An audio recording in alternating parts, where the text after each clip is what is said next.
You're listening to Rotten and the Freeman Show podcast every week in your car and on YouTube.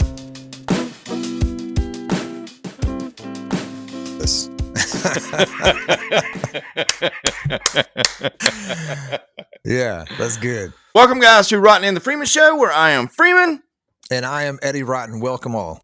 Yeah, welcome, guys. So we want to talk today about Jennifer Crumbley. Jennifer Crumbley was a mother that her son done a mass shooting, and then she was put on trial.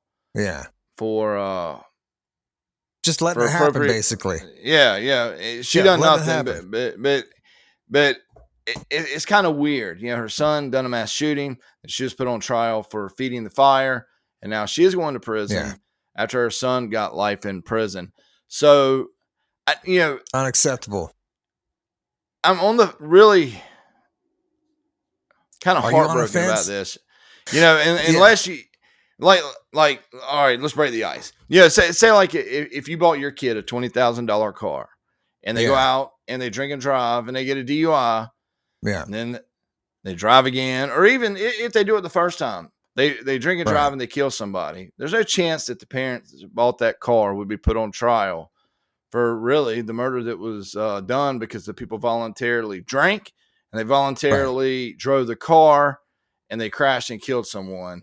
Yeah. And there's no chance that the parents will be put on trial and face prison time for what their children has done and the things that they purchased. So, no, Jennifer, but what if the car you bought them, you knew that the brakes didn't work, you knew that those lines had been cut, and you knew that there's a possibility for issue, but you still buy the car and they go out and wreck the car to a group of people?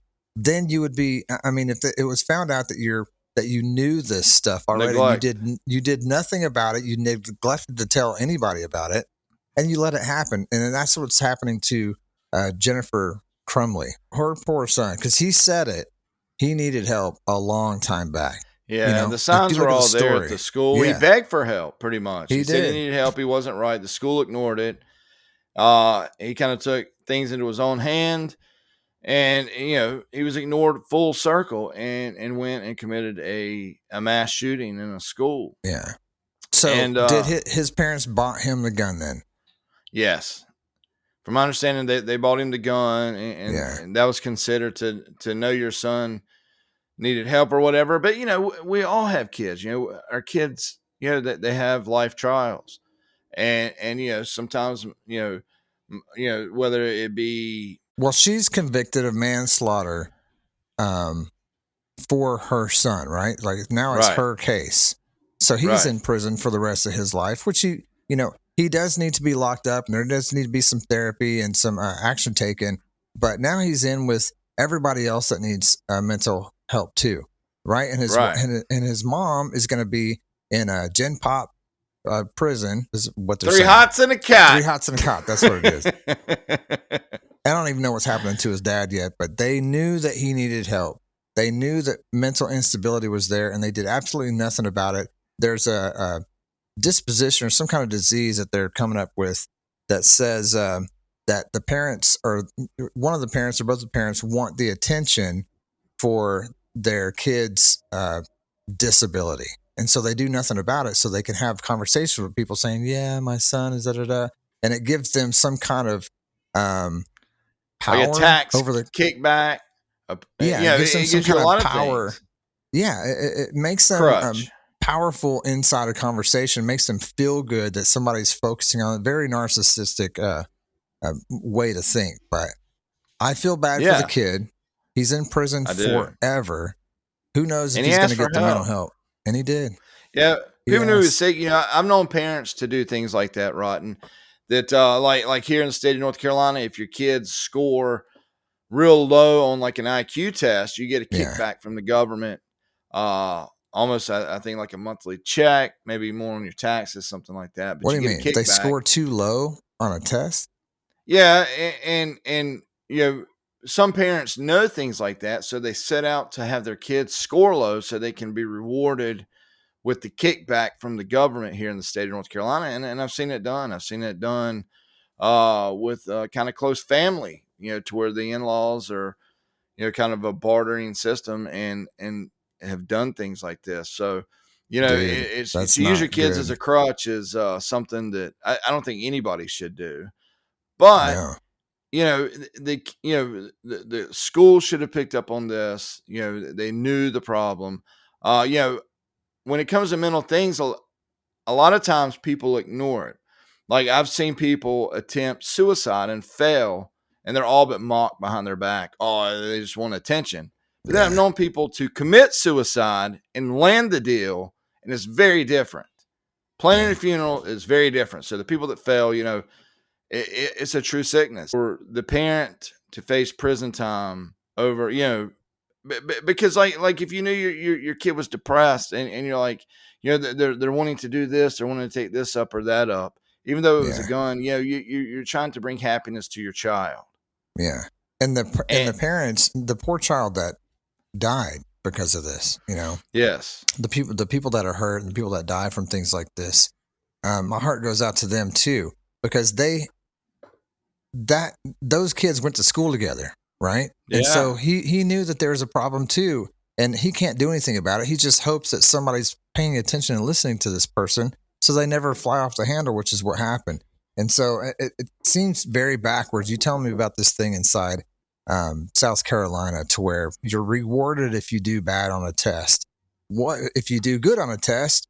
Then you have better access to better schools that puts you in debt until you're 60, paying off yeah, school loans. And so, how do you win other than to just have to fight the battle of it? How are we able to win? There's the issue that I have is that the country does not push mental stability hard enough. They don't have the support that they need.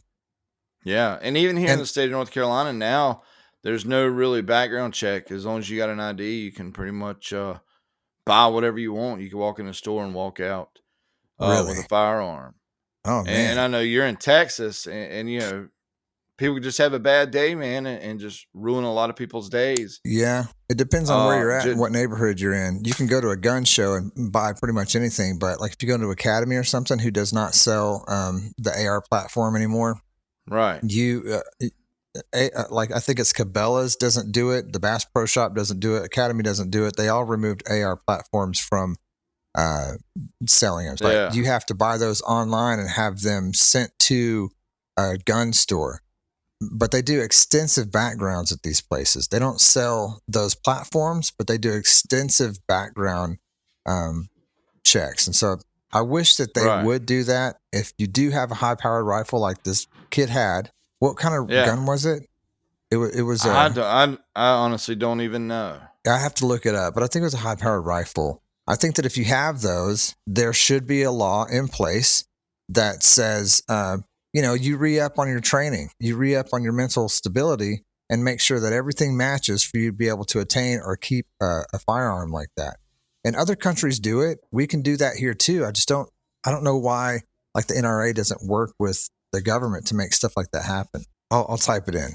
What kind of gun did Jennifer Crumbley buy her son? The gun was a Sig Sauer 9mm. His father, James Crumbley, purchased with him just 4 days earlier. Jennifer Crumbley took her son to a shooting range that same weekend.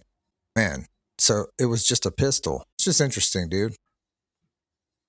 I wish there was We more have guns support. here. I put my wife, Freeman Mommy, through gun school, and they started off on a 22 and worked up to a 44. Then timed her on the second shot, Yeah, and it was H&K 40 USP that we ended up purchasing for her. nice. I But love but we've guns. I done the love the right hobby. routes. I love the hobby of it. I love the Second Amendment aspect to it. I love being able to protect your family and yourself. Right after we end our recording sessions today, I'm taking my wife to the gun range to get comfortable, and I think it's Yeah. important. I think it's great, but I think there needs to be laws implemented to where you have to re up on your training to to attain and hold a license for some of these higher power Yeah. rifles. I don't think they should be taken But away, but it's that's my opinion. and this is another topic, but there was a shooting at the Super Bowl parade, Yeah, and I saw a post that said, you know what does not stop bad guys with guns is over 800 good guys with guns, because there was over 800 cops there. And if you don't know what people's going to do, Yeah. Who gets the guns just doesn't matter. There was over 800 there. You can't stop it from happening. And if guns were taken off the street, you're still going to, just like in the UK, people getting stabbed left and right because they don't have guns to use to do these things. Yeah, even the police officers don't have guns there. They carry the bats. Little batons, yeah. But people get hurt and die all the time. You know, like the old co-host for Zombie Life podcast, you go to the hospital and people are stabbed all the time, badly. Or you're not shot because you don't have a whole bunch of guns, but it's not going to, taking guns is not going to stop the violence, of the mental illness, the cases of mental illness. What they need to do is focus on helping people navigate through a crazy life full of turmoil in the right way. And I think that's the only way to kind of curb some of this violence. Hopefully, not only being that the mother was sent to prison also, like I said, it's there's a lot of paths to that, but the family of the victims, I feel like the school system knew that there was a problem and failed the community. Yeah. And now there's no longer some lives lived because of the neglect of not paying attention to signs and people begging for help. She's dead on the inside. I saw her face in court. She knows she's going to jail. She didn't care. Like something happened to her, it snapped, and she doesn't seem to care or realize the impact of what she did, neglecting her son's pleas for help, for mental instability. Very sad. Very sad. I hope that he's okay. I'm sorry for the family that lost a loved one, because that's the worst. That's the worst of it all. He doesn't. We try to make points on both sides. If you bought the car or the gun or whatever, it's I just wanted to do an eagle-eyed view of it, but I think it's the first time in history that this has happened, and the judge brought it to the jurors' points and the hard decisions and things like that. But God be with their families. But on behalf of Rotten and the Freeman Show, yes, sir. Where can people find you, Mr. Rotten? Find me on X at Eddie Rotten and also at Rotten Freeman. Find me on YouTube with Mr. Sean Freeman right now. You can go to the Rotten Freeman Show. And find me on Facebook. Please go to Eddie Rotten or go to Rotten Freeman Show on Facebook. You can find me everywhere at Freeman Daddy 5, and my DJing page, if you need me DJing anywhere globally, is Facebook.com/DJ Freeman Daddy, or DJing stuff over on Instagram at Freeman Daddy 5. Right there in the corner, right? Boop. There. Right there. Boom. So on behalf of Rotten and the Freeman Show, we thank you, and God bless all kids and families. Thank you so much. You guys come back. Please subscribe and share this show. We love you guys. Thank you. Yep. You're listening to Rotten and the Freeman Show podcast every week in your car and on YouTube.